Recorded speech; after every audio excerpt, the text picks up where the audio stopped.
Hello everyone, and welcome to the first in what will hopefully be a series of videos looking at behind the scenes of the Potteries Museum Art Gallery in Stoke-on-Trent.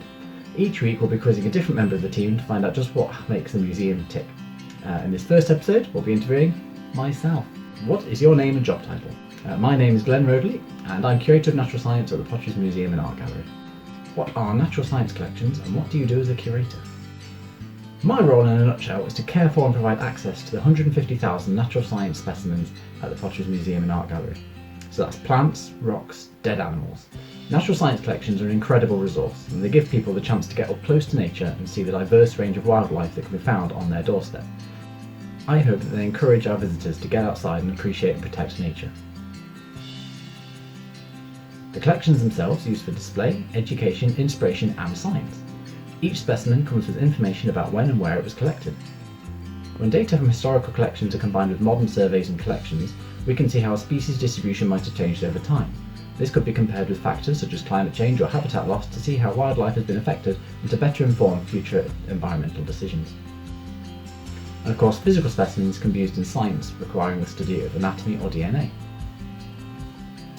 So while some people might find collecting dead animals to be a bit macabre, they're actually vital in protecting the animals which are still alive. And my job involves ensuring that each specimen in our collection is recorded in our digital catalogue and that they're organised and stored in a way that allows them to be easily found. I monitor their condition and make sure that they're safe from pest damage or unsuitable climate conditions such as an unstable temperature or humidity. I plan and contribute to our programme of exhibitions and displays and attend educational outreach events, manage collection donations and loans. I also have a couple of extracurricular roles. I sit as a staff representative for the Friends of the Potteries Museum Art Gallery, an independent charity which supports the museum, and I sit on the committee of the Natural Sciences Collections Association, a charity which supports natural history collections and the people who work with them. How long have you worked at the museum? I've worked at PMAG since September 2016, and before that I was Natural Science Collections Assistant at Museums Sheffield.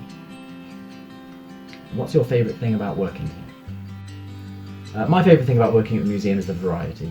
I can be cataloguing vials of spiders one day and teaching a bunch of kids about monster lizards the next. And as a curator of such a broad collection, no 2 days are the same. What's your favourite museum object? I'd have to go with our fossil fish head. We think it's a fish called Rhabdoderma. We know it was rescued by a member of the public when it was thrown out of a museum in Burton-on-Trent in the 1950s and donated to us in 2016. But other than that, we have no information of where it came from. Tragically, there's a nice rectangular mark where an information label used to be, but they're no more. It's probably a local specimen due to the species and rock type. It's from coal measures, like those from which Stoke-on-Trent is built, so it's between 300 and 360 million years old. Fossils are often squashed due to the pressure over millions of years, but this specimen has retained an amazing 3D preservation which makes it a highlight in our collections. It's not currently on display, but I hope to change that soon. And now we have some questions from our social media channels. How many different species of animals, birds, fish and insects are stored in the museum? Unfortunately, we have no idea.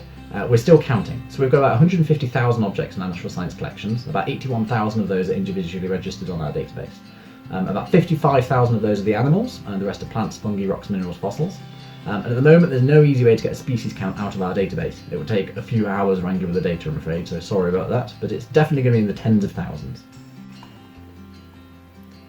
Is your focus entirely local? And if so, does this create a tension with the demand to see more exotic items, for example dinosaurs? Yeah, they say nature knows no boundaries, but our collections development policy does. We don't have unlimited space, so we have to be choosy when collecting. Our biological collections are mostly focused on Staffordshire, with much of the geology covering the West Midlands to provide a wider context. We're regularly asked why we don't have dinosaurs, and as you might know, it's because the rocks under Stoke-on-Trent are too old for dinosaurs, so we don't find any around here. We do have some exotic specimens in our Discovery Zone as part of the Natural Science Gallery to help put our local specimens into context within the greater tree of life, such as our fruit bat skeleton, and we've worked with local artists to produce a dinosaur sculpture from recycled materials, which, while not a real skeleton, I still think is pretty cool. I'm keen to hear a bit about the stuffed animals and how old some of them are. I'm convinced that squirrel has been on display since I was a kid. So we have about 5,000 taxidermy mounts, stuffed animals, in our collection, mostly birds and mammals. They're made by skinning the animal and positioning the skin around a model. It's difficult to do well, so it's not something we do in-house at the museum. It requires a lot of specialist knowledge of anatomy and artistic skill, and the oldest specimens we have are from the mid-1800s. They were part of the North Staffordshire Field Club collection when their specimens became the basis of the Natural History collection at the Hanley Museum and Art Gallery, which opened on Pall Mall in 1908. We're often asked why we kill all the animals. We don't kill animals for display. All of our taxidermy is ethically sourced. People donate animals that have died of natural causes or have been a victim of things like car collisions or a cat kill. The squirrel that's on display, I presume you mean the one sitting in the tree hollow on open touchable display. Yeah, it's definitely seen better days. That one was acquired by the museum in 2002 and has been on display since 2008. It's looking well loved now, but we have commissioned a fresh specimen and swapping them around is on the to-do list. How are fossils made and how would you find them? So fossils are the remains of plants and animals that have been basically turned to stone over millions of years, preserving the shape of the original. It works best if the newly dead, soon-to-be fossils fall into the bottom of some water. The rocks around Stoke-on-Trent are about 300 million years old, and around that time the potteries were under tropical shallow seas and swamp forests. All this shallow water provided the perfect environment for fossils to form. As the dead things fell to the bottom, they got covered up in mud and sediment over millions of years. The mud compacts and turns into rock, and the organism underneath begins to rot and dissolve away. As it does, the spaces left behind get filled in by minerals in the water, creating a rock in the shape of the dead animal or plant. By the time this happens, most of the animal would have rotted away, which is why we usually find fossils of hard things like bones, teeth and scales. I'd recommend you have a look online for more info because there's probably some really great diagrams and videos that can explain it a lot better than I can. What's the strangest thing in your collection? Probably the mummified cats. We have two of them. They're pretty modern and were found in building roof spaces. Due to the dry conditions of where they died, it's just naturally dried out and now have this weird, hairless, shrink-wrap look to them. One's on display in the Discovery Zone at the Natural Science Gallery, so go and have a look when we're open. And with that, I'm going to wrap up. Thanks so much for watching. Be sure to let us know what you'd like to hear us ramble on about next in any future episodes.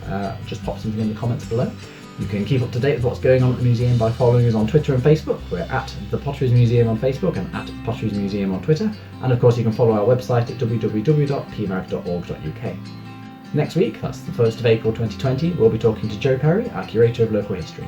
So be sure to put any questions you might have for him in the comments or by messaging us on the social media platform of your choice.